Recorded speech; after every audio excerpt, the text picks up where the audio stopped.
Welcome to this quick start tutorial for Phoenix FD for 3ds Max. In this video, we look at creating a gasoline explosion simulation using a fast preset and then rebuild it manually to understand it more fully. Take a look at the tap water simulation in our previous quick start video for a little background on the concepts that we continue here. Now, we'll start in a blank scene, and I'll create a sphere that will be the emitter for my simulation, and I'll set its radius to 24 meters. In the Customize menu, choose Units Setup. You should be in metric units using meters, and confirm that the system unit setup is set to 1 unit equals 100 centimeters or 1 meter. This is to ensure that the simulation will be quite large for a massive explosion, and as we saw with the tap water sim in our previous quick start video, scale is important to an accurate sim. With the sphere selected, click and hold on the explosion preset icon in the Phoenix FD toolbar and choose this second icon for the gasoline explosion preset. This creates the simulation container with the sphere as the source. Now select the Start Simulation icon. I'll elapse several minutes here to see the sim progress into this fiery explosion, and I'll stop the simulation with the toolbar icon. As I move around the scene, we have a nicely detailed explosion which should hopefully warn you against playing with matches and gasoline.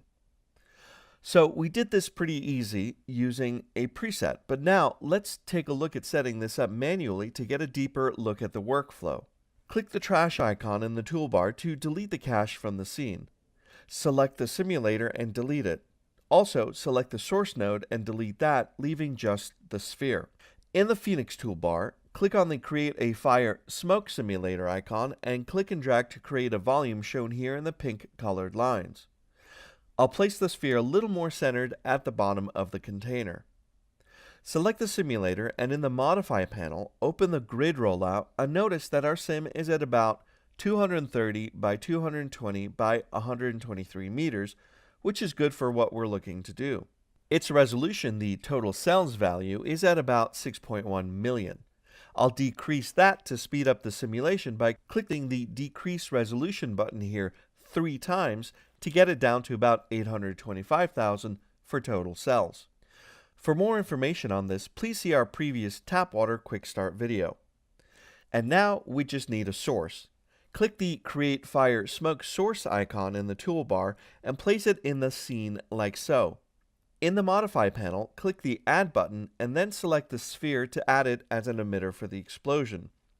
The source node is where we control a lot of the simulation's settings. So in its Modify panel, turn off the temperature and smoke options and turn on fuel. The outgoing velocity parameter controls the speed of the discharged fluid, so increasing this value will discharge more fluid into the sim per second. Since we're creating an explosion, we'll need to discharge a large amount of fluid over a short amount of time.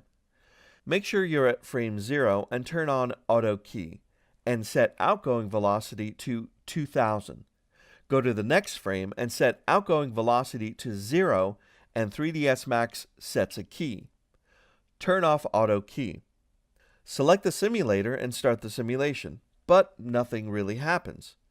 In the Modify panel, go to the Fuel rollout and turn on Enable Burning, which is generally what happens when I eat spicy tacos.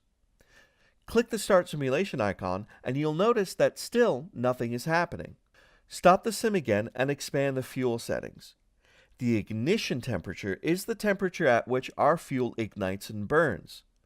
Phoenix FD uses 300 Kelvin as the default ambient temperature in a sim, so if you set a value slightly below 300, such as 290, and then start the sim, you get ignition inside the container. Now the explosion is looking a little bit like a cream puff right now.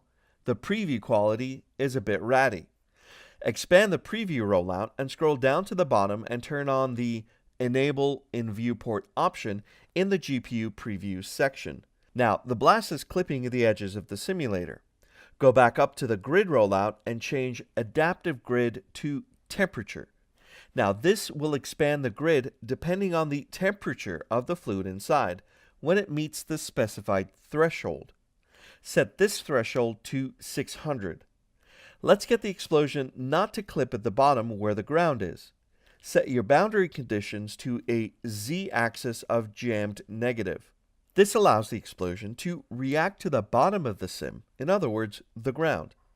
Start the sim again, and I'll elapse about 20 seconds here to see the sim reacting nicely to the ground. Stop the sim and take a look.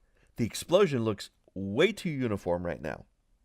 Select the fire source object, and in the Modify panel, introduce noise to the sim's discharging fluid by setting the noise parameter to 10. Play the sim, and the explosion's shape is looking more broken up. As this continues to sim, let's focus on the render settings. Select the simulator, expand the rendering rollout, and select the volumetric options button. Expand the fire rollout. Notice there are 3 options for the fire opacity mode that will control part of the look. Choose Use Own Opacity and the viewport updates. Stop the simulation. The graph here controls just the opacity of the fire. Click to add a new point to the curve and drag it up and down to affect the opacity of the fire. Lower opacity reveals more of the internal fire content, making it look brighter, and increasing the opacity hides more of that internal structure. Click the Expand button for a larger view of the graph. Now set a few new points and create a look like this wave I'm making to create more visual interest to the explosion. We can tweak the opacity with the opacity multiplier value. I'll set that to 0.5 and the fire gets brighter. But if you back down on the physically based value, like to 0.75, the fire gets a good deal more red and orange added to it. This parameter balances between how much of the fire intensity comes from the color gradient plus the fire multiplier versus how much is calculated using the physically based black body shader. You can change the color of that fire by sliding this arrow, and when you double click it, you can select a color like this green and blue that I'll pick to make a point. I'll cancel that action, and we're back to the red from before. I'll scrub the timeline to see how the simulation is doing. It looks a bit too contained still, so expand the dynamics rollout. Under conservation, increasing the quality parameter allows the sim to spread out a bit more and swirl better. Set the value to 80 and restart the simulation. The higher the quality value, the more simulation time is needed, so be careful when going too high. As I elapse about 40 seconds of time here, you can see that the sim is breaking up a bit more, but it's just not quite there yet. Click open the volumetric options in the rendering rollout again. Disable the fire for now. There's a lot of smoke in the result as the fuel is burning up. Stop the sim to address this easier. In the fuel settings, reduce the smoke amount to 0.4 to allow for more burning for a brighter fire, and increase the smoke threshold to 1, which will lessen how much of the fuel is created as smoke. Lastly, lower the propagation value to 2 to reduce how fast it propagates throughout the sim. Set the fire's based on parameter back to temperature and play the sim, and we're getting better results. But it's just looking too hot right now, so I'll stop the sim and reduce the energy to 5 and then play the sim again. I'll elapse about 30 seconds here, and our sim looks pretty neat, but the blast stays too hot for too long. What I want to do is cool off the explosion faster. Go ahead and stop the sim. Expand the dynamics rollout and increase the cooling value to 0.3, and we'll get the fire to cool faster inside the simulation.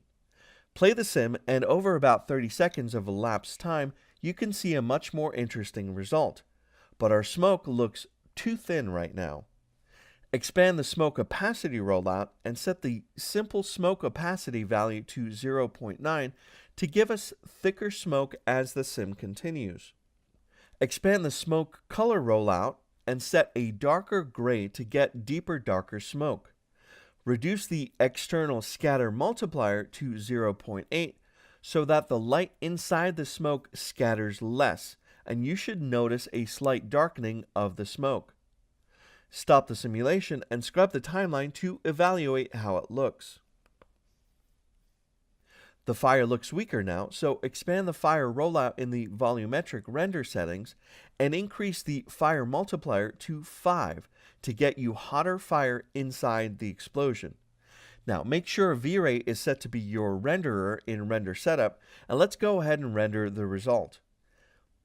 Now we need a ground plane, so in the Create menu, select V-Ray, V-Ray plane, and click to create one in the scene. Set it just a little bit lower and give it a gray color. Click Render again, and we have a ground that is actually lit by the explosion. But it's a little bit too bright. In the volumetric render settings, under the fire rollout, set the light power on scene value to 0.5 and re-render the frame, and you've reduced the lighting cast into the scene. We need a higher resolution for a better result. So in the Modify panel, go to the Grid rollout and click Increase Resolution 3 times to have about 6.1 million total cells again, and rerun the sim. Now, I'll elapse about 6 minutes of sim time as we watch this explosion resolve with a higher quality. And there we have it. Now, let's take a look at using this in a practical scenario. Open the file barrelsmaxstart.max and you'll see 3 metal barrels in the scene and a camera called Camera 1. Select the first barrel and select the gasoline explosion preset in the toolbar. Change your cell size to 0.03 meters for a faster simulation speed. Start the sim and our barrel explodes. So let's get the other barrels to explode as well. Stop the sim and take a look in the perspective camera. Select the source and shift drag to copy the source and move it over like this. In the Modify panel, click Add and select this second barrel to attach it to the second source. Make sure that the barrels are inside the simulation container, so I'll move mine over a little bit like that. Now if I start the sim, both the barrels start their explosions at exactly the same time. I want to offset the barrel to make it look as if the first explosion sets off this second barrel, so go ahead and stop the sim. Select the second source, and you can see it already has keys on the outgoing velocity parameter. Select those keys and move them to begin at frame 5. The first key has the outgoing velocity set at a value of about 3000. Go to frame 4 and turn on Auto Key. Set the outgoing velocity to 0 so that the barrel doesn't start exploding until frame 5, and go ahead and turn off Auto Key. Play the sim and you can see that the first explosion looks like it's setting off the second one. Now, like any good pyromaniac, let's add more to this fireball by blowing up the third barrel. Stop the sim, copy the second source by shift dragging it like so. Add the third barrel to that new source. Drag your timeline to see the sim. Now, go ahead and turn off adaptive degradation so you can scrub the timeline a little bit faster. Go to frame 40 and offset the existing outgoing velocity keyframes to start at frame 40. Select the simulator and then start the sim. Now, I'll elapse just over 2.5 minutes, and you can see as the first 2 explosions begin to cool off, there is a third explosion that heats things up again. I'll elapse just over 3 more minutes to get to this result, and I'll stop the sim and now render a frame, let's say frame 70, and it looks pretty cool. Select the simulator and set the cell size to 0.015 meters, which increases our total cells to about 4.6 million, and go ahead and restart the simulation for a more detailed sim. I'll elapse about 6 minutes of simulation time to see this final result in my sim here. I get a lovely simulation and a safe way to blow up 3 barrels full of gasoline and not burn